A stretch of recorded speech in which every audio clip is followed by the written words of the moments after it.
உலகெங்கும் பரவி கிடக்கும் தில்லைத் திருவின் துணுக்கு தோரணங்கள் ரசிக பெருமக்களுக்கு அன்பு வணக்கம். நீண்ட இடைவேளைக்கு பிறகு மீண்டும் உங்களை சந்திப்பதில் மிகுந்த மகிழ்ச்சி அடைகின்றேன்.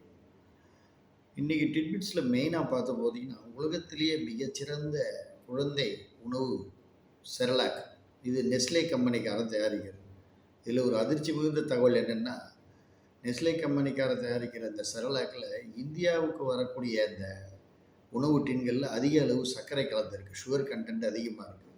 அதேமாரி ஆப்பிரிக்கா கண்டத்துக்கு போகும்போது அங்கேயே சுகர் கண்டென்ட் அதிகமாக இருக்குது. வேற யூரோப்பியன் கண்ட்ரிஸ் எல்லாம் வந்து சுகர் கண்டென்ட் ரொம்ப லோவாக இருக்குது, கம்மியாகவே இருக்குது. இது ரொம்ப ரொம்ப ஆபத்தான ஒரு செயலாகும். அதாவது ஒரு கம்பெனி வந்து பேபி ஃபுட்ஸ் தயாரிக்கிறதுனா அதை எல்லா இடத்துக்கும் பாரபட்சம் இல்லாமல் கொடுக்கணும். ஏன் இந்தியாவில் மட்டும் இவ்வளோ ஒரு குப்பத்தனமான ஒரு இதை கொடுக்கணும்? இது குங்குமத்திலேயோ குமுதத்திலேயோ வந்திருக்குது.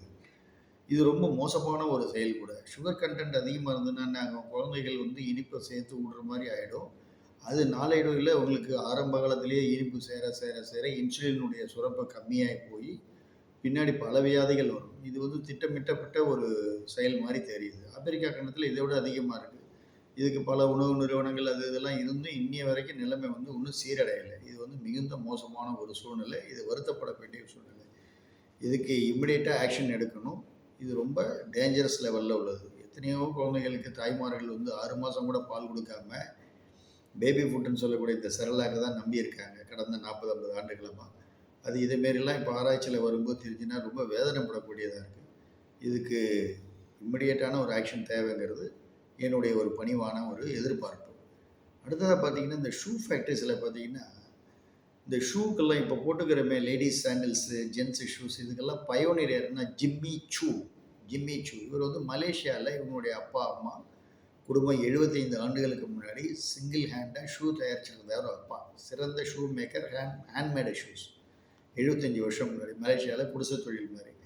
அதுக்கப்புறம் இந்த ஜிம்மி சூ ஒரு ஏழ்மையான குடும்பம். ஸ்கூல் போக நேரம் போக மீதி நேரமெல்லாம் மற்ற பசங்க மாதிரி விளையாடுறதெல்லாம் கிடையாமல் அப்பாவுடைய அந்த சின்ன குடிசை தொழிலையே கிட்டக்கே இருந்து கீனாக வாட்ச் பண்ணுவார். அப்பா எப்படி ஷூ தயாரிக்கிறாரு, ஹேண்ட்மேடு ஷூஸ் வாட்ச் பண்ணி அதையே பார்த்து ஒரு குறிப்பிட்ட காலத்துக்கு அப்புறம் தன்னுடைய ஆரம்ப படிப்புகள் முடிஞ்சவுடனே 86வது வருஷமும் இன்னும் மலேசியாவிலேருந்து லண்டனுக்கு போயிருக்காரு. போய் ஷூக்கு உண்டான அந்த படிப்புகள்லாம் படிச்சுட்டு தானே கஷ்டப்பட்டு ஒரு சின்ன குடிசை தொழில் மாதிரி ஒரு சின்ன ஃபேக்ட்ரியை போட்டு ஆரம்பித்து கொஞ்சமாக அவருடைய டிசைன்லாம் டெவலப் பண்ணி ஷூவை நல்லா தயாரித்து போட்டி போடுற அளவுக்கு வைக்கும்பொழுது இவருடைய ஷூக்கள் வந்து கண்ணை கவருவதாக இருந்தாலும் விளம்பரங்கள் செய்யவருக்கு போதுமான பொருளாதார வசதி இல்லாதனால 2ஆம் பட்சமாக இருந்தது. காலப்போக்கில் பார்த்தீங்கன்னா இவருடைய ஷூக்கள் திடீர்னு வந்து மிகுந்த பிரசித்தி பெற்றது. காரணம் என்னென்னா, இளவரசி டயானா தன்னுக்கு வேண்டிய பிரத்யேகமான ஷூக்கெல்லாம் ஆர்டர் கொடுக்கறதுக்கு இவங்ககிட்டயே ஆள் அனுப்பிச்சிருக்காங்க. ஸோ இப்படி பயோனியராக இருந்து மிகச்சிறந்த மிக பிரபலமான ஷூவாக ஆரம்பித்தது தான் ஜிம்மி சூ. இப்போ இருக்கிற கிளாக்ஸு, மார்க்ஸ் அண்ட் ஸ்பென்சர், ஜாரா இவாளுகெல்லாம் முன்னாடியே ஜிம்மி சூ. இது பல பேருக்கு தெரியுமா தெரியாது. இப்போ ஷூ இண்டஸ்ட்ரியில் நிறைய பேர் இருக்காங்க. ஷூ இண்டஸ்ட்ரீஸ் லீடர்ஸ் இருக்காங்க, சிஓஸ் இருக்காங்க, vice president, so many peoples there இந்த ஷூ இண்டஸ்ட்ரி. மேபி அவங்களுக்கெல்லாம் இந்த ஜிம்மி சூனுடைய வரலாறு தெரியுமா தெரியாது. ஷூ இண்டஸ்ட்ரியுடைய பயோனியர் யாருன்னா ஜிம்மி சூ தான். அவருடைய ஷூக்கள் தான் மிகவும் சிறந்தது. அடுத்ததாக பார்த்தீங்கன்னா, man get and forget whereas God give and forgive. இது என்னென்னா, மனிதன் எல்லாத்தையும் வாங்கிப்பான், ஆனால் மறந்துடுவான். அதாவது நன்றி மறப்பது நன்றன்று, நன்றல்லது அன்றே மறப்பதுங்கிற மாதிரி, என்னன்றி கொன்றார்க்கும் உய்வுண்டாம் உய்வில்லை, செய்நன்றி கொண்ட மறுக்குன்னு தெய்வப்புலவன் திருவள்ளுவர் சொன்னாலும் நம்ம மனிதர்களுக்கு அது தெரியாது. அதை கடவுள் கொடுப்பார், மன்னிக்கவும் செய்து விடுவார். அதனால தான் என்றைக்குமே வந்து கடவுளுங்கிற ஒரு ஆப்ஜெக்ட் வந்து மேலானதாக இருக்குது. இன்றைக்கி நல்லா இருந்தாலும் நாளைக்கு நன்றி கெட்டு போயிட்டோம்னா வாழ்க்கையில் யாராக இருந்தாலும் சர்க்கிளை அடைத்து தான் ஆகணும். திருச்சி கல்யாணராமன் சார் உபன்யாசத்தை எல்லாரும் மறக்காமல் கேளுங்க. என்னடா தில்லை தெரு ஒரு மோட்டிவேட்டார், இவன் போய் அவருடைய உபன்யாசத்தை கேளுன்னு சொல்கிறான்னு கேட்காது. இன்றைய லெவலில் அவருடைய உபன்யாசங்கள் தான் மிகச்சிறந்த மோட்டிவேஷனாக இளைய தலைமுறைக்கு இருக்குது. அதே நேரம் நல்ல பண்பாடுகளையும் அறிவூட்டுதலையும் அவருடைய உபன்யாசங்கள் தான் எல்லாருக்கும் கொடுக்கறது. எல்லாருக்குமே பக்தி அவசியம் சார். ஆனால் அந்த பக்தி ஆடம்பரமாக இருக்கணும்னு அவசியம் கிடையாது. மனசளவில் பக்தி இருந்தால் போதும். பக்திங்கிறது என்னென்னா, மனசாட்சிக்கு பயப்படுறது தான். நீதி நேர்மை நியாயத்துக்கு பயந்து நீங்கள் வேலை பார்த்த எல்லாம் நீங்கள் வாழ்க்கையை நடத்தினீங்கன்னா என்றைக்குமே கடவுள் உங்கள் கூட தான் இருப்பார். என்னடா தில்லைத்துறை இதுமாரி சொல்கிறானே நினைக்காதீங்க. மோட்டார் நியூரான் டிசீஸால் என் மனைவி பாதிக்கப்பட்டு 6 ஆண்டுகள் ஆனாலும் கடவுள் எங்களை இன்னும் கைவிட மாட்டார் என்ற நம்பிக்கையில் தான் என்னுடைய வாழ்க்கை பயணமானது தொடர்ந்து கொண்டிருக்கிறது. இப்போ கூட இந்த வீடியோ பதிவு பண்ணும்போது மணி 11:05 இரவு. ஸோ அதனால் எனக்கு நேரம் கிடைக்கும்போது அதெல்லாம் உங்கள்கிட்ட நான் பகிர்ந்துக்க முடியும், ஷேர்ஸ். ஸோ அதனால் அதை அவசியம் பாருங்கள். அதில் வந்து என்ன ஒரு விஷயம்னா, அவர் சொல்கிறார் திருச்சி கல்யாணராமன் சார் தன்னுடைய பல உபன்யாசங்களில் இதில் ஒன்று, மகாபாரதத்தில் ஒரு கட்டம். அதாவது இதை வந்து நான் எதுக்கு மேட்ச் பண்ணி சொல்கிறேன்னா, புரட்சித் தலைவர் எம்ஜிஆர் படங்களில் ஒரு படத்தில் பாட்டு வரும், மாபெரும் சபையினில் நீ நடந்தால் உனக்கு மாலைகள் விழ வேண்டும், ஒரு மாசு குறையாத மன்னவன் இவன் என்று போற்றி புகழ வேண்டும், உன்னை அறிந்தால் நீ உன்னை அறிந்தால் உலகத்தில் போராடலாம், உயர்ந்தாலும் தாழ்ந்தாலும் தலை வணங்காமல் நீ வாழலாம். அருமையான பாடல் அது. வேட்டைக்காரங்கிற படத்தில் அந்த காலத்தில் எம்ஜிஆர் குதிரையை வச்சுட்டு சாவித்திரி குதிரை மேலே உட்காந்துருப்பாங்க, இவர் குதிரையை தள்ளிட்டு வர. இதை வந்து அப்படியே இந்த மகாபாரதத்தில் கண்ணபிரான் தூது போகிறார். யாருக்கு? துரியோதனன் கிட்ட பாண்டவர்களுக்காக. அவர்கள் பாண்டவர்களுக்காக துரியோதனன் எதுக்கிட தூது போகிறார் கண்ணபிரான்னா, இந்த குருட்சேத்திர போர் நடக்க விடாமல் தடுக்கிறதுக்கு ஒரு இன்டென்ஷனோட போகிறார். அதாவது துரியோதனன் அபகரித்து கொண்ட நாட்டையும் மற்ற வளங்களையும் திருப்பி தர்மருக்கே கொடுத்து விட்டால், தர்மராஜனுக்கே கொடுத்து விட்டால், பாண்டவர்களுக்கே கொடுத்து விட்டால் குருட்சேத்திர போருக்கே வேலை இல்லைங்கிறதுனால கண்ணன் வந்து தூது போகிறார். இதில் வந்து இன்டென்ஷன் பார்த்தீங்கன்னா, கண்ணன் தான் ஆதியும் அந்தமும், அதில் வந்து டவுட்டே கிடையாது. எல்லாமே நீயே தான் கண்ணதாசனே பாடியிருக்கார். திருச்சி கல்யாணராமன் சார் அதான் சொல்கிறார். எப்படியும் இந்த போரை வரவழைக்க வேண்டும், போர் நடைபெற வேண்டும், முடிவில் பாண்டவர்கள் வெற்றி கொள்ள வேண்டும், துரியோதனர் அவர்களுடைய கூட்டங்களும் திருதராஷ்டிரன் கூட்டங்களும் தோல்வியை தழுவ வேண்டும்ங்கிறத மகாபாரதத்தினுடைய கிஸ்ட் சம்மரி. இந்த இடத்துல இருந்தாலும் ஒரு ஃபார்மாலிட்டி, ஏன்னா எல்லாமே நடத்துகிறது அவர் தானே, அதனால் தூது போய் பார்க்கலான்ட்டு போகிறாரு. ஏன்னா அவர் தான் எல்லாருமே, ஆட்டமே அவர் தான், சர்வமும் கிருஷ்ணார்ப்பணம்னு சொல்கிற மாதிரி தான். போகும்பொழுது திருதராஷ்டிரன் கூட்டத்தில் துரியோதனர்கள் சபையில் மிகுந்த ஒரு அறிவு சார்ந்தவர், நீதி நேர்மை நியாயத்துக்கெல்லாம் மிக பெயர் போட்டோடு விதுரன். அவர் வந்து என்னதான் மூத்த அமைச்சர் அங்கே துரியோதனன், திருதராஷ்டிரன் அப்பா, கண்ணில் தெரியாது, அது ஒரு விஷயம். இப்போ விதுரன்கிட்ட ஃபஸ்ட்டு விதுரன் வந்து ஒரு குடிசையில் தான் வாழ்ந்துட்டு இருக்கார். திருதராஷ்டிரன் துரியோதனன்ட்ட மூத்த அமைச்சராக இருந்தாலும் பங்களாக்கள்லாம் அவர் தேடலை, வேண்டான்ட்டார். நான் எளிமையிலே இருக்கேன்பா, உங்ககிட்ட அமைச்சராக இருந்தாலும் நான் குடிசையிலேயே மண் தரையில் இருக்கக்கூடிய வீடுகள்லேயே நான் வீட்டிலேயே இருந்துடுறேன்ட்டு இருக்கார். அப்போ கண்ணபிரான் ஃபஸ்ட்டு விதுரனை பார்க்க போகிறார். பொதுவாக எந்த அம்பாசடர் தூதுவராக இருந்தாலும் அந்த நாட்டுக்குள்ள நல்ல மூத்த தலைமகனை பார்க்கறது தான் மரபு. அதுமாரி அவர் போகிறார். இந்த இடத்துல கவனிக்க ஒரு ரசமான சம்பவம், திருச்சி கல்யாணராமன் சார் சொல்கிறத நான் சொல்கிறேன். அவர் போகும்போது விதுரன் அவ்வளோ அருமையாக வரவேற்கிறார் கண்ணனை. என்ன இருந்தாலும் உலகளத்து பெருமாளாச்சே, கண்ணனாச்சே, மகாபாரதத்தினுடைய தலைவன், ராமாயண கண்டத்தில் ராமன், இதேமாரி ஒரு அவதாரங்கள்லேயும் வந்தானே புகழ்பெற்றவன். அதனால் ஏகப்பட்ட பாடல்கள் சொல்லி வர வேண்டும் வர வேண்டும், இது உன்னுடைய பொற்பாதங்கள் பட வேண்டிய இடம்னு சொல்லி அந்த குடிசைக்கு வரவேற்கிறார். விதுரன் வரவேற்ற உடனே யாராக இருந்தாலும் விருந்தோபச்சாரம்னு உண்டு. அன்றைக்கி விதுரன் பைத்தம்பருப்பு கஞ்சி, ஸ்வீட் கலந்த கஞ்சி போடுறார். அவர் எளிமையே சாப்பிட்றவர், அவர் டயட்டில் இல்லை, ஒரு சாப்பாடே எளிமையாக தான். அப்போ கண்ணபிரானுக்கு சாப்பாடு போடும்போது அந்த மேடு பள்ளங்கள் குண்டு குழியாக இருந்த அந்த தரையில் வாழை இலையை போடுறார். வாழை இலையை போடும்போது அந்த பைத்தம்பருப்பு கஞ்சி அப்படியே ஓடும்போது இந்த இலையை இப்படியுமா பேலன்ஸ் பண்ணுறார் கண்ணன். ஏன்னா கீழே விழுந்துடக்கூடாது, அந்த கஞ்சி எப்படியும் குடிச்சாகணும்னு. அப்போ கைகள் 2, 4, 6, 8, 12 1000 கைகளாக ஆகுது அவருக்கு. பகவான் இல்லையா, 1000 கைகள் இப்படி எல்லா கைகளையும் பிடிச்சி அது ஒரு தொன்னை மாதிரி ஆக்கிட்டார்.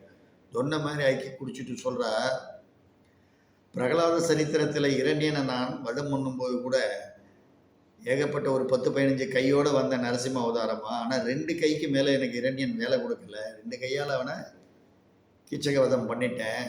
ஆனால் இங்கே உன் பைத்தம்பருப்பு பாயசத்தை சாப்பிட்றதுக்குள்ளே என் பிராணனே போய் எடுத்து விதுரா அப்படின்ட்டார் சிரிச்சுட்டு.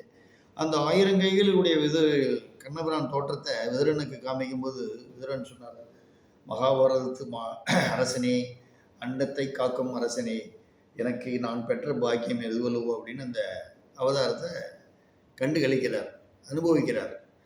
அப்படின்ட்டு உடனே இந்த பக்கம் மறுநாள் காத்தால துரியோதனனுடைய அவைக்கு போகிறார். விதுரன் அழைச்சின்னு போகிறார். அழைச்சின்னு போகும்போது சொல்கிறார் கண்ணன்ட்ட விதுரன், கண்ணா உனக்கு தெரியாதது எதுவும் இல்லை, எல்லாமே நீ தான் மாயக்கண்ணன். ஆனால் இங்கே உனக்கு எந்த அளவுக்கு அவள் மரியாதை கொடுப்பான்னு தெரியல, அதனால் நீ பார்த்து நடந்துக்கோ அப்படிங்கிற. உடனே கண்ணபுரான் சிரிச்சுட்டே வாங்க போவோம் அப்படின்னா, அதுக்குள்ளே துரியோதனன் கேள்விப்பட்டு அவள் அமைச்சர்கள்ட்டெல்லாம் மற்ற வாழ்க்கை திருதராஷ்டிரன்லாம் கத்துறான். எப்படி ஒரு மாடு மேய்க்கும் இடையனவன் விதுரனுடைய குடிசைக்கு சென்று சாப்பிடுவான்? முதலில் நம்ம இடத்திற்கு வர வேண்டும், நம்மிடமல்லவா அவன் உணவு வருந்த வேண்டும். அதில் துரியோதனனுடைய அந்த ஒரு பண்பை பாருங்கோ, யார் வந்தாலும் உணவு போடணும், விருந்தோம்பல்ங்கிறது அப்படின்னு சொல்லிட்டு யாருமே கண்ணன் வரும்பொழுது, அரண்மனைக்குள் வரும்பொழுது, என்னை பார்க்க வரும்பொழுது அவனுக்கு எழுந்து நின்று யாரும் மரியாதை கொடுக்கக்கூடாது அப்படின்னு. யாரும் கண்ணனுக்கு யாரும் எழுந்து நின்று மரியாதை கொடுக்காதையோ அப்படின்னு. இந்த இடத்துல கவனிங்க, இந்த புரட்சித் தலைவர் எம்ஜிஆருடைய பாட்டு, மாபெரும் சபையினில் நீ நடந்தால் உனக்கு மாலைகள் விழ வேண்டும், ஒரு மாசு குறையாத மன்னவன் நீ என்று உலகம் போற்றி புகழ வேண்டும் பாடினேனே. அது இந்த இடத்துல கண்ணனுக்கு எல்லாமே தெரியும், முக்காலமும் உயர்ந்த கண்ணனாச்சே, பகவான் ஆச்சே.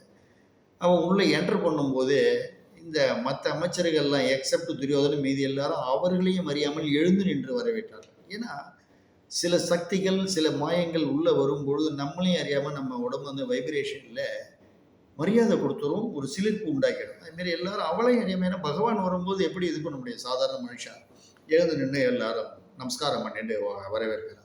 இதில் துரியோதனன் மட்டும் அப்படியே கால் மேல் கால் கொண்டு அந்த அரியாசனத்தில் உட்காந்துருக்கான். கண்ணன் அப்படியே சிரிச்சுட்டே பார்த்துட்டு பூமியை ஒரு பக்கம் அப்படி கையால் அப்படி லேசாக ஒரு ப்ரெஸ் பண்ணார். எப்படின்னா இந்த குழந்தைகள்லாம் பார்க்கில் சீசா விளையாட்டு விளையாடும். அதாவது ரெண்டு பக்கமும் ஒரு பலகா இருக்கும், ரெண்டு பக்கமும் ஒரு ஒரு குழந்தை உட்காந்துருக்கும். இது இப்படி ஏறி உட்காரும்போது இது மேலே ஏறும், இது ஏறும்போது இதுக்கு மேலே ஏறும்.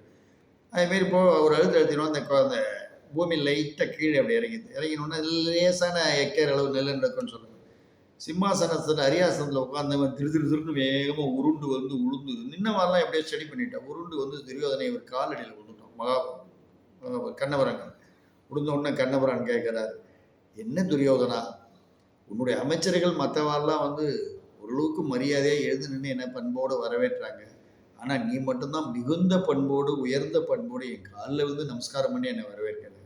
உன்னுடைய பண்பு பாராட்டத்தக்கதுன்னு துரியோதனுக்கு என்ன சொல்கிறதுனே தெரியல. அதை நோஸ் கட்டு தானே, டக்குன்னு எழுந்து போய் மறுபடியும் உட்காந்துட்டான்.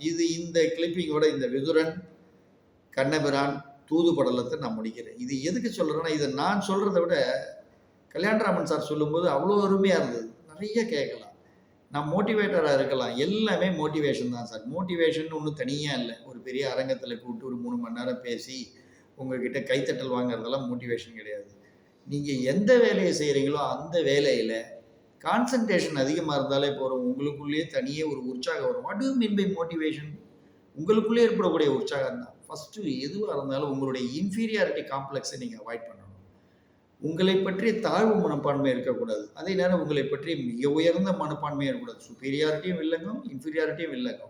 நியூட்ரலாக இருந்தீங்கன்னா என்றைக்குமே உங்களுக்கு பிரச்சனை இருக்காது. அதனால் அதை நீங்கள் பார்த்துக்கணும். எந்த விதமான மோட்டிவேஷன் இருந்தாலும் ஈஸியாக ஹேண்டில் பண்ணலாம். மோட்டிவேஷனுங்கிறது நமக்கு நாமே உற்சாகப்படுத்திக் கொள்ளுதல் தான். கவிஞர் தியாகு சொன்னதால் ஏற்கனவே சொன்னேன், எதாக இருந்தாலும் எதிர்பாருங்க. மனசுக்கும் அறிவுக்கும் உள்ள டிஃப்ரென்ஸை நீங்கள் புரிஞ்சுக்கணும். மனம் பல நேரங்களில் குரங்கு மாதிரி தாவி ஓடிக்கிட்டே இருக்கும். அறிவுங்கிறது தான் சில நேரங்களில் அதை கட்டுப்படுத்தும். சில நேரங்களில் அறிவு கண்ணாப்புனான வேலை செய்யும், அப்போ மனசு கட்டுப்படுத்தணும். ஸோ ரெண்டுமே ஒன்றுக்கு ஒன்று சட்டசபையில் எதிர்கட்சி ஆளுங்கட்சி மாதிரி இருந்து நியாயமான வாதங்களோடு இருந்தால் மக்களுக்கு நல்லது நடக்கும். அதுமாரி மனிதனுக்கு நல்லது நடக்கும்னா மனசையும் கட்டுப்படுத்த வேண்டும். சில நேரங்களில் அறிவினுடைய செயல்பாடுகளை நாம் சிந்தித்து செயல்பட வேண்டும். அது ஒன்று. அதுக்கடுத்தது விளம்பரங்கள் நிறைய வருது சார். இப்போ கூட பார்த்தீங்கன்னா பாம்பேயில் ஒரு விளம்பர பலகை, பெட்ரோல் பங்க் மேலே இருந்த ஒரு ஹோர்டிங்ஸ் விளம்பர பலகை விழுந்து நிறைய பேர் செத்து போயிருக்காங்க. பேப்பரில் 15 பேர் 20 பேர் 30 பேர் போனால் இன்னும் ஸ்டில் கால்குலேட் பண்ணல. மேபி 30-40 பேர் கூட இருக்கலாம். இதெல்லாம் எந்த விதத்தில் மனித உயிர்களை பலி கொள்வதற்கு நியாயப்படுத்துகிறதுன்னு புரியல. விளம்பரங்கள் நமக்கு தேவை தான். அது டிவியில் இருக்கலாம், திரையரங்குகளில் இருக்கலாம், பப்ளிக் பிளேசஸில் இதுமாரி இருக்கலாமா? எந்த விளம்பரத்துக்குமே பப்ளிக் பிளேசஸில் அனுமதி கொடுக்கக்கூடாது சார். என்னதான் சட்டத்திட்டம் போட்டு அனுமதி கொடுத்தாலும் ஒரு இயற்கையின் சீற்றத்தால் அந்த விளம்பரங்கள் கீழே விழும்பொழுது அரசாங்கங்கள் அதை கட்டுப்படுத்த முடியுமா? இல்லை, உயிர் பலிக்கு அந்த குடும்பத்திற்கு எத்தனை கோடி ரூபாய் கொடுத்தாலும் அந்த இழந்த நபருடைய அந்த ஆதரவும் அன்பும் வந்து மீண்டும் அந்த குடும்பத்துக்கு கிடைக்குமா? பணம் தான் எல்லாத்திலும் பெருசுன்னு இல்லை. ஆனால் பணம் தான் இந்த உலகத்தில் பெருசு. ஆனால் பணத்தால் எல்லாத்தையும் செய்துவிட முடியாது. பணமும் மனிதனும் கூட இருக்க வேண்டும். குணமும் மனமும் சேர்ந்தால்தான் பணத்தினால் உள்ள நன்மைகளை இந்த மனித சமுதாயம் அடையும். என்ன கேட்டால் விளம்பரங்கள், ஹோர்டிங்ஸ் வைக்கிறது முழுமையாக தடைப்படுத்தலாம். அதே போல திரைப்பட நடிகர்கள், செலிபிரிட்டிஸ் என்று சொல்பவர்கள் விளம்பரங்கள் நடிக்கும் பொழுது இந்த செரலாக் மாதிரியான விளம்பரங்கள், மற்ற குளிர்பானங்கள் விளம்பரங்கள் இதெல்லாம் நடிக்கும்போது அதனுடைய உண்மைத்தன்மையை, அதாவது குவாலிட்டி ஆஸ்பெக்ட்ஸ் ஆராய்ந்து பார்த்து நடிக்கணும். அதுமாரி நடித்தாதான் உயிர் பலி வந்து குறையும். ஏன்னா அந்த நாட்டில் உணவு கலப்படங்கிறது மிக மோசமானதாக இருக்கிறது. எந்த பாவம் வேணாலும் பண்ணலாம், அதுக்கு பரிகாரம் உண்டு. ஆனால் உணவில் கலப்படம் பண்ணினா பரிகாரமே கிடையாதுன்னு கண்ணபிரானே கீதையில் சொல்லியிருக்கிறார். திருச்சி கல்யாணம் சார் சொல்கிறார். என்னடா எல்லாத்துக்கும் அவரையே நான் மேற்கோள் காட்டுறேன் அக்கார்டிங் டு திருச்சி கல்யாணம்னா, ஆஃப் லேட்டு நான் அவருடைய உபன்யாசங்கள்லாம் யூடியூப்பில் பார்க்குறேன், கேட்குறேன். நல்லது இருக்குது. எப்பொருள் யார் யார் வாய் சொல் கேட்பினும் அப்பொருள் மெய்ப்பொருள் காண்பது அறிவுன்னு சொல்ல மாதிரி அவருக்கு ரொம்ப ஜோராக இருக்குது. அதாவது யதார்த்தமான உபன்யாசகர்னு அவருக்கு ஒரு பட்டம் கூட கொடுக்கலாம். அவர் வந்து எதையுமே பெரிதாக விரும்பாமல் நல்லதே செய்யணும், நல்லதே எல்லாரும் நினைக்கணும்னு சொல்கிறார். ராமஜபம் சொல்லுன்னு சொல்கிறது தப்பே இல்லையே, எல்லாமே ஒரு குட் வைப்ரேஷன் தான் அவர் சொல்கிறார். அது வந்து நீங்கள் பார்த்துக்கோங்க. அடுத்தது Dinesh Karthik and Deepika Pallikal. Dinesh Karthik cricket player, Deepika Pallikal squash. இவங்க 2 பேரும் இப்போ ரீசெண்டாக இணைந்த ஜோடிகள். இதுக்கு முன்னாடி தினேஷ் கார்த்திக் வேற ஒரு அம்மையாரை திருமணம் பண்ணியிருந்தார். தீபிகா பல்லிக்கல் அது வேறு ஒரு அம்மையாரை தினேஷ் கார்த்திகை திருமணம் பண்ணும்போது தினேஷ் கார்த்திகனுடைய க்ளோஸ் ஃப்ரெண்டே வந்து அந்த குடும்பத்தில் கொஞ்சம் ரசபாசமாக ஊடுருவி அவர்களை பிரித்ததாக நாளிதழ்களிலே செய்தி வந்து குங்குமம் புக்கில். அதேமாரி தீபிகா பல்லிக்கலும் வந்து ஒரு ஸ்குவாஷ் வீராங்கனையாக இருந்து அவரும் வந்து வாழ்க்கையில் ஆரம்ப கட்டத்திலேருந்து நடுத்தர கட்டத்தில் வந்துட்டு இருக்காங்க புகழின் உச்சி. இதனால் தினேஷ் கார்த்திக் அந்த மனைவி முதல் மனைவி இப்படி பண்ணினதுனால போதையில் மயங்கி தகாத பழக்கங்களுக்கு அடிமையாகி தன்னுடைய பேர் புகழையெல்லாம் இழந்து கொண்டிருந்த நேரம் தீபிகா பல்லிக்கலும் இவரும் ஒரு ஜிம்மில் உடற்பயிற்சி கூடத்தில் சந்திக்கிறாங்க. அப்போ ரொம்ப மோசமாக தினேஷ் கார்த்திக் இருந்தோன்னு தீபிகா பல்லிக்கல் பார்த்துட்டு ஐயோ ஒரு சிறந்த விளையாட்டு வீரர் இப்படி இருக்கக்கூடாதுன்னு அவர் கூட பழகி மறுபடியும் அவரை உற்சாகம் மூட்டி, அதாவது மோட்டிவேஷன் நம்ம பண்ணி ஓட்டி ஜிம்முக்கெல்லாம் போக வச்சு எக்ஸசைஸ் எல்லாம் பண்ண வச்சு பழையபடி அவர் ஒரு விளையாட்டு வீரராக மேபி கிரிக்கெட் வீரராக ஆக்கி லைம்லைட்டுக்கு கொண்டு வராங்க. கொண்டு வந்தோன்னே இந்த புரிதல் அடிப்படையில் அவர்கள் மீண்டும் திருமணம் செய்து கொள்கிறார்கள். இது ஒரு பக்கம். இன்னொரு பக்கம் இந்த தினேஷ் கார்த்திகனுடைய ஃப்ரெண்டு, ஐ ஹோப் ஸோ இந்த ஜென்டில்மேன் நேம் இஸ் முரளிதரன் என்ன தெரியல, அவருடைய பழைய இவருடைய மனைவியை கல்யாணம் பண்ணிட்டார். அவங்களும் வாழ்க்கையில் கொஞ்சம் கொஞ்சமாக அவர்களும் சரிவை நோக்கி பயணித்தார்கள். இப்பொழுது முழுவதுமாக சரிந்து விட்டிருக்கிறார்கள். இதற்கு காரணம் என்ன சொல்கிறேன்னா, திடீர்னு அரசன் அன்று கொள்வான் தெய்வம் நின்று கொள்ளும். ஒருத்தருக்கு துரோகம் பண்ணினா தெய்வம் பார்த்துன்னு சும்மா இருக்காது. அந்த நேரம் வேணால் அது வந்து சந்தோஷமாக இருக்கும். அதுக்கப்புறம் வந்து அதனுடைய விளையாட்டை காமிச்சிடுன்னா அதுக்காக தான் சொல்கிறது. அன்று கேட்பவன் அரசன் மறந்தால் நின்று கேட்பவன் இறைவன். அது டிஎம் சௌந்தரராஜன் பண்ணதுனால கடவுள் என்றைக்குமே நல்லவர்கள் பக்கம் இருப்பாருங்கிறதுக்கு தினேஷ் கார்த்திக் தீபிகா பல்லிக்கலினுடைய மறு திருமணம் ஜோடிகளுடைய வாழ்க்கை ஏற்றம் வந்து ஒரு சிறந்த உதாரணமாக கருதப்படுகிறது. அடுத்தபடியாக பார்த்தீங்கன்னா தமிழில் தினமலர், ஆனந்த விகடன், குமுதம், குங்குமம் இந்த புஸ்தகங்கள்லாம் நிறைய வாங்கி படிக்கும். நிறைய நியூஸஸ்லாம் வருது, எல்லாம் வருது. இப்போ என்ன மாதிரி மோட்டிவேட்டர்ஸ் எல்லாம் துணுக்கு தோரணங்கள் என்ன ஆரம்பிச்சிருக்கேன்னா டீட்பிட்ஸ் எல்லாமே கலந்து சொல்லுவேன். கதம்ப மாலைன்னு இவ்வளோப்பா எங்களுக்கெல்லாம் நியூஸ் எப்படி கிடைக்கிறது? இதேமாரி புக்ஸ் தான். நிறைய புக்ஸ் படிங்க, யூடியூப்ஸ் பாருங்க, சப்ஸ்கிரைப் பண்ணுங்க. உங்களால் முடிஞ்ச பொருளாதார உதவியை என்னுடைய ஜிபேக்கு அனுப்புங்க. என்னுடைய இதே நம்பர் தான் ஜிபே நம்பர். நீங்களாம் எங்களை மோட்டிவேட் பண்ணால் தான் நான் மேலே மேலே உங்களுக்கு ஒரு அறிவு கலைஞிய மாதிரி செய்திகளை கொடுக்க முடியும். இதுமாரி நான் ஒரு ஆர்கனைசேஷன் ஆரம்பிச்சிருக்கேன், ஒய்ஸ்பென் கிளப்புன்னு. அதில் இதேமாரி கிளாஸஸ் எல்லாம் ஹேண்டில் பண்ணுறேன். என்ன கிளாஸஸ்? மோட்டிவேஷன் கிளாஸஸ் ஹேண்டில் பண்ணுறேன். மெட்டீரியல்ஸ் மேனேஜ்மெண்ட் எப்படி ஹேண்டில் பண்ணணும், ஒரு கம்பெனியில் பர்ச்சேஸில் இருக்கிறவங்க, சிஇஓவாக இருக்கிறவங்க, பர்ச்சேஸ் மேனேஜர்னால் எப்படி இருக்கணும், சீஃப் எக்ஸிக்யூட்டிவ் ஆஃபீஸர்னால் எப்படி இருக்கணும், மெட்டீரியல்ஸ் மேனேஜ்மெண்ட் எப்படி ஹேண்டில் பண்ணணும், கம்ப்ளைண்ட்ஸ் மேனேஜ்மெண்ட் எப்படி ஹேண்டில் பண்ணணும், ஜென்ரல் அட்மினிஸ்ட்ரேஷன் எப்படி இருக்கணும், எஸ்ஏபி எப்படி இருக்கணும், ஐஎஸ்ஓ எப்படி இருக்கணும், சோஷியல் அக்கௌண்டபிலிட்டின்னு சொல்லக்கூடிய எஸ்ஏ 8000 2008 எப்படி ஹேண்டில் பண்ணணும், எல்லாமே நான் சொல்லிக் கொடுக்குறேங்கிற அஃபோர்டபுள் ஃபீஸில். இது வரைக்கும் யாரும் ரிஜிஸ்ட்ரேஷன் பண்ணலை. பயன்படுத்திக்கிங்க. வேறு எங்கேயோ போய் நீங்கள் லட்சக்கணக்கில் கட்டுறதுக்கும் நான் ஜஸ்ட் அஃபோர்டபுள் ஃபீஸ் தான், வெறும் 10,000 தான் கேட்குறேன். 8 வீக்ஸ் கிளாஸஸுக்கு, சிலபஸுக்கு, ஹேண்ட் புக்கும் கொடுக்குறேங்கிற. பயன்படுத்திக்கோங்க.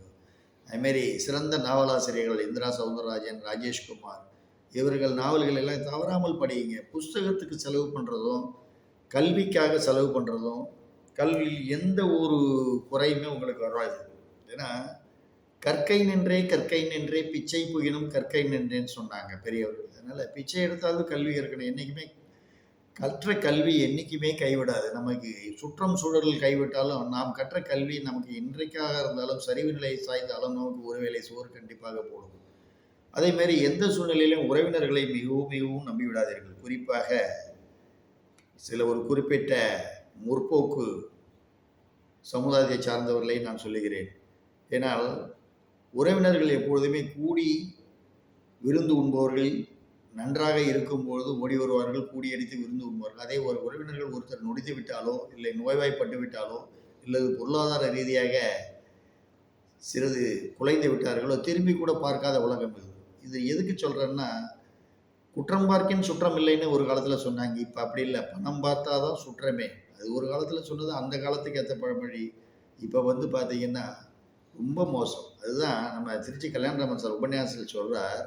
ஒரு விருந்து உண்றதுங்கிறது எப்படின்னா, விருந்துங்கிறது என்ன? பல உறவினர்கள், பல நண்பர்கள் கூடி சாப்பிடக்கூடிய ஒரு மகிழ்ச்சியான சம்பவம் தான். உறவினர்கள் கூடி மகிழ்ச்சியாக சாப்பிடக்கூடிய சம்பவம் தான் விருந்தோம்பல். அது அதேமாரி உண்மையான உறவுங்கிறது எப்படி இருக்கணும்னா, உதாரணத்துக்கு ஒரு அண்ணன் தம்பி இருக்காங்க அப்படின்னா, அவர்கள் வேறு வேறு இடங்கள்ல இருக்கலாம். ஒரே வீட்டில் அண்ணன் தம்பி இருந்தால் அது வேற. வேறு வேறு இடங்கள்ல இருந்தாலும் ஒரு தம்பி இல்லை ஒரு அண்ணன் அவர் வீட்டில் ஒரு சோகமான நிகழ்வு நிகழ்ந்து விட்டது. ஒரு மனைவி உடல்நிலை சரியில்லாமல் இருக்கிறார் குறிப்பிட்ட காலங்கள். அப்பொழுது அவர் வீட்டில் என்னதான் பிடித்ததாக சமையல் செய்தாலும் அவர் சாப்பிடுவது இல்லை. அப்போ இந்த தம்பி வீட்டில் அவர்கள் நன்றாக இருக்கும் பொழுது, அவர்கள் தங்களுக்கு பிடித்ததை சாப்பிடும் பொழுது, அப்பொழுது நினைத்து கொள்ள வேண்டுமா, ஐயோ இது என் அண்ணனுக்கு பிடிக்குமே, அவன் இருந்தால் இதெல்லாம் விரும்பி சாப்பிடுவானே அப்படின்னு சொல்லிட்டு சாப்பிடலாம். கொண்டு போய் கொடுக்க வேண்டாம், சாப்பிடலாம். அதே போல் ஒரு ஆபத்தான காலங்களிலே மனிதனால் கண்டுபிடிக்கப்பட்ட அந்த பணத்தினுடைய உதவியை எல்லோருக்கும் செய்ய வேண்டும். அப்பொழுதுதான் திரும்பி ஒரு ஆபத்து தனக்கு வரும்பொழுதோ, இல்லை தனக்கு வராமல் தங்கள் காலத்திற்கு பிறகு தங்கள் சந்ததிகளுக்கு வந்தாலோ, நீங்கள் முன்னாடி செய்த உதவி பின்னாடி உங்கள் சந்ததியை காப்பாற்றும். அதுதான் சொன்னான், தனக்கு மிஞ்சியது தானமும் தர்மமும் தான். நம்மளுக்கு அதை கன்வர்ஷன் வேற மாதிரி கொண்டு போயிட்டான். தனக்கு மிஞ்சி தான் தான தர்மம்னு. பழமொழிகள் எப்போதுமே நம்மளுக்கு தனக்கு வேண்டிய மாதிரி மாற்றிக்கிறதுல மிகச்சிறந்த கில்லாடிகள். அதனால் எல்லோருக்கும் நல்லதே செய்யுங்கள், முடிந்தவரை நல்லது செய்யுங்கள். நம்மெல்லாம் குடியோருக்கும் நமனை எஞ்சோம்னா, இல்லாததை செய்வோம் இயன்றவர்க்கே அப்படின்னா, அதாவது இயன்றவர்க்கு நம்ம இல்லாததை செய்யணும். நம்மளால் முடிஞ்சது யாருக்கு இல்லையோ அவளுக்கு செய்யணும். ஏழைகளுக்கு தர்மம் பண்ணுறதுங்கிறது ஒரு பங்கு, கோமாதாக்கு தர்மம் பண்ணுறதுங்கிறது ஒரு பங்கு. பார்த்தீங்கன்னா அமாவாசை அன்னைக்கு எல்லாரும் கொண்டு போய் பசுமாட்டுக்கு அது என்ன அந்த அகத்திக்கீரை கொடுப்போம். ஒரே நாளில் அத்தனை அகத்திக்கீரையை எப்படி சாப்பிடுவோம்? அது மறுநாள் கழிஞ்சின்றே போய் ரோடை வீணாக்கும். அமாவாசைக்கு கொடுக்கணும்னு கிடையாது, தான தர்மங்களுக்கு செய்யணும்னு இருக்கதே. அமாவாசைக்கு எல்லாரும் பசுமாடுக்கு கொடுக்கணும்னு அவசியம் இல்லை. எல்லா நாளும் கொடுக்கலாம். 30 நாளும் கோமாதாக்கு கொடுக்கலாம். 30 நாளும் தெருவில் திரியக்கூடிய பிராணிகள் என்று சொல்லக்கூடிய நாய்களுக்கு கொடுக்கலாம். எந்த விலங்குக்கு வேணாலும் கொடுக்கலாம். உண்மையிலேயே வாடுகின்ற மனிதர்களுக்கு ஹெல்ப் பண்ணலாம். இதனால் அமாவாசைக்கு தான் பண்ணணும், தியாகன்னு துவாதசிக்கு தான் பண்ணணும்னு கிடையாது. அந்தந்த நாட்கள் அது பண்ணினா சிறப்பு. ஆனால் மற்ற நாட்கள் எல்லாமே உங்களால் முடிஞ்சதை இல்லாதவங்களுக்கு கொடுத்தீங்கன்னா மிகச்சிறப்பு. அதனால் நிறைய இருக்குது. உபன்யாசங்களை கேளுங்கோ, ரொம்ப நல்லதெல்லாம் எடுத்துங்கோ. மோட்டிவேஷனுங்கிறது ஒன்றுமே இல்லை. நல்ல கருத்துக்களை காதால் கேட்கறது, நல்ல சொற்பொழிவுகளை கேட்கறது, இதுதான் மோட்டிவேஷன். இந்த செல்ஃப் மோட்டிவேஷனுக்கு சிறந்த மனிதர் யாருன்னா உங்களுக்கே தெரியும். ராமாயண காண்டத்தில் சொல்லியிருக்கேன், ஆஞ்சநேயர் தான். அனுமார் தான் மிகச்சிறந்த மோட்டிவேர். தனக்குத்தானே தோல் அப்படி தட்டிட்டார். அதனால் அதெல்லாம் பாருங்க. இந்த ஜிம்மி சூன்னு சொன்ன பாருங்க, ஷூவினுடைய பயோனியர், அவர் பேர் ஜிம்மி சூன். இதுதான் அந்த ஷூனுடைய ஃபோட்டோஸ். இப்போ ஆரம்பித்த லேடிஸ் சாண்டல்ஸுடைய பெஸ்ட்டு ஃபோட்டோஸ். இது குங்குமத்தில் வந்துருக்கு. இவர் தான் பயோனியர். 1986 இவர் தயாரித்த ஷூக்கள் தான் மிகச்சிறந்த ஷூவாக தேர்ந்தெடுக்கப்பட்டது. அதுக்கப்புறம் தான் இப்போ வந்து கிளாக்ஸு, லைட்ஸு, எம்என்டஸ் அது இது எல்லாமே. ஸோ ஏன் சொல்கிறேன்னா, நம்ம என்ன தொழில் பண்ணாலும் அதில் பயோனியர் யாருங்கிறத பார்த்து தெரிஞ்சுக்கணும். நாம் தான் அதில் எல்லாத்துலேயும் நம்பர் ஒன்றுன்னு நினைக்கக்கூடாது. எதுலேயுமே எல்லாருக்கும் மிஞ்சி ஒருத்தன் இருப்பான், அவன் இறைவன் தான் நம்பர் ஒன். இது எல்லாருமே அதுக்கு அடுத்த நம்பர்ஸில் தான் இருக்கும்.